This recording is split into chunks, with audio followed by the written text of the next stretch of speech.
champion बराबर पक्का साबिल पहलवान उस्ताद असलम छोटा गुलाम कोटी बराबर हकीकी तारिक पहलवान रोस्ता में फरोआ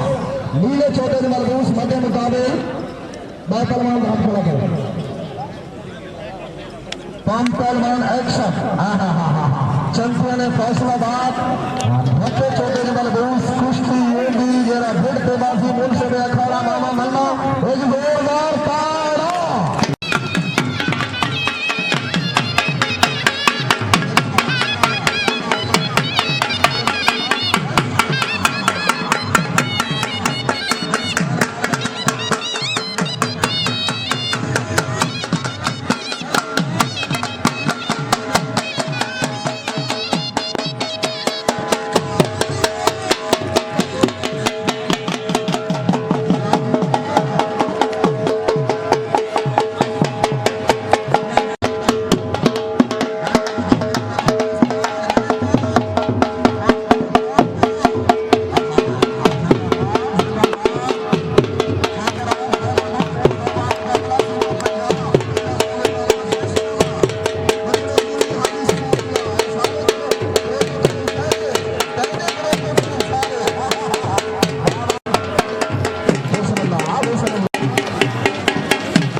असा गए ऐसे